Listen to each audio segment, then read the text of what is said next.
It's been a little while since we've uploaded again.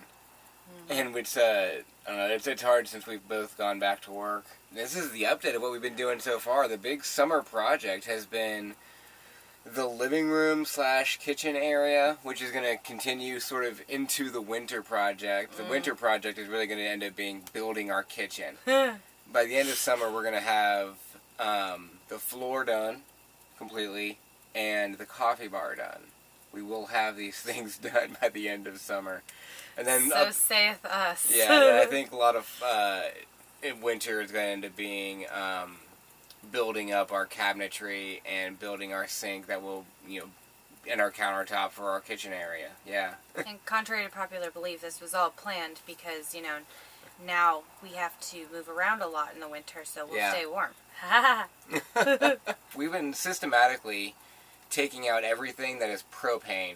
So the hot water heater, that's the only thing that's left that's propane. We're probably going to keep that because that's something that we'll actually end up using. I forget, honestly, how many gallon propane our tank is, but it'd solely be used as a water heater from now on. But, taking out our stove, that was fun. That thing was huge. It was huge and heavy, yeah. Well, there's our just the gas holding us in. And there was the... It's a little weird, right? The oven. And the new oven. Oh, that space. So much space. Wow.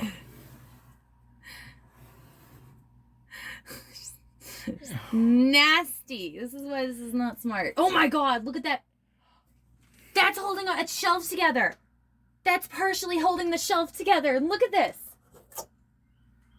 Somebody screwed this in, broke the piece as they screwed it in, went, fuck it, and just left it like this. So, yeah, I don't think this has been holding up anything. No, nothing. Nada. Look. Alright, let's see. Oh, it just shoved it right in here. Wow. It just... So it wasn't even like... It doesn't even have bracing. Oh my god, just shit construction. Hopefully we do better. We've been kind of worried about the weight when we buy things, materials, like our flooring and choosing the stuff that we're going to be using. That's one of the biggest things we've been keeping in mind is how much does this stuff weigh? Yeah. And just a cumulative, because we don't want to overload our RV. But then taking these things out, it's like, okay, maybe we're going to be okay with this. One of the other things that we've absolutely loved getting rid of is the pink carpeting. We've talked about it so much. Just the pink decor that this RV came with. And taking out a huge amount of pink carpeting has been fantastic. Not to mention the fact it smelled. It was so old and so dirty and so dusty, and we already don't like carpet anyway, and so getting to take it out was so satisfying. And the insulator that was, I guess it's an insulator or the cushion, that foam that is... Under the carpet. Under the carpet, yeah. It had basically deteriorated. It was disintegrated, yeah. Yeah, if that was supposed to be an insulator, it wasn't insulating us. One of the biggest things, too, is we had to wear masks when taking that carpet out. Because you would pull chunks, and you'd get these, smoke clouds of who knows what coming up out of 20 years worth of that carpeting.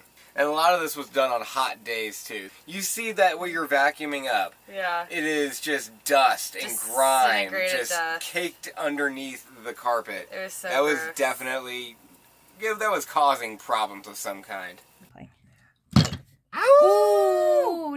Don't hurt yourself. I didn't hurt myself all day. You're not allowed to hurt yourself.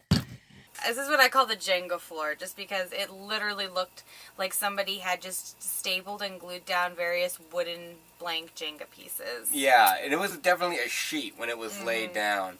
But, popping it up from gluing, it came up in, sections mostly. The ends were definitely a lot harder to get up, but the middle kind of came up in that sort of sheet still. And yes, it's very difficult to do DIY and demolition when your dogs are in your way. So yeah, we were perfectly fine with taking this sink out. I was so ready because my biggest problem with this sink is that it was 90% of our counter space. Look how much actual counter space is there and how much was stovetop and sink area. There was just hardly any place to actually cook. And this is going to be a challenge when we redo our cabinetry. This is where it comes down to, oh, you think you can do it better? But we did buy a new sink, and we will show you this sink. We are so much in love with this sink. Oh my god. Oh wow, that's not what I expected. That is not secure. Oh my god, it's beautiful! It got a tiny dent in it. Ah. I was worried about that. Is it in the inside too? Yeah. Well, we'll just live with that. Oh my god. That is beautiful. That is truly gorgeous. It is pretty nice. Oh, I love it. And it's so lightweight. Oh. Is this a handle? Did they give us a handle by accident? Or is this for the drain? This kind of looks like a handle. I wonder how easy that would be to knock out. I think they accidentally gave us a handle. Because that doesn't match our sink at all. Yeah, it doesn't. It looks like maybe the package got busted open somewhere and we got somebody's handle. It was off of Etsy. It ended up being from like Morocco. Yeah. It was, handmade. Right? Can't beat that. Not to be like too fancy about it or anything, but we have our handmade fancy sink tiny from Morocco. sink. It's like this big. It's small, but I mean, like we don't need much. We need small stuff in this place. Yeah, I hated these upper cabinets. You can see right there. I took out those little platelets, and you just see a ton of cabinet space. Like, just like, where the hell was that? So we've gotten all this out, and the only thing holding this piece of wood in are all of these wires. And this is outlets. These are lights going down our the cabinetry, and that's pretty much it. Is this outlet and the lights, but then there's also this like relay box where they drilled through the wall to do this relay and then back through the wall. Just why? So, I mean, we have to cut this out, and because we have to either undo all this electrical or just cut it out. So we're gonna try to just cut it out. Like that? Oh. No. It was like that, yeah. Yeah, that's what it was before. Now it's gone. All the sawdust made me sneeze. Yeah. You did it, babe. Woo! One of the most secure things on the RV was our seatbelt. So it's like, how do we get these things out? Because the bolts had rusted, and it became a huge problem of trying to get them unscrewed. It got to the point where we were thinking we were going to have to drill down the bolts and just shave them down. We thought we were going to have to grind them off. My cousin's partner was really nice and came over with his impact drill. He literally helps us just get every little bit out. He was underneath the RV. Yeah, if he just came over and was able to just zit, and they were out. It was done. And I could have cried because it had been taking us weeks. I guess it's one of those things where you just have the right tool for the job.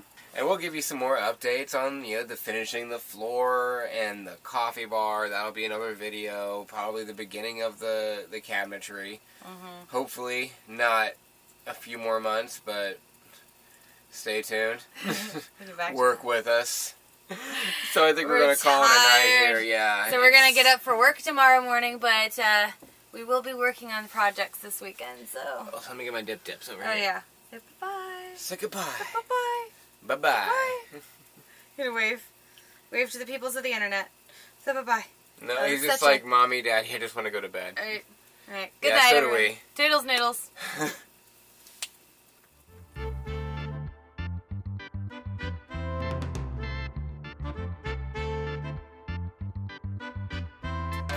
Yeah. You okay? Yeah. Oh my god. Ew, look at the bottom.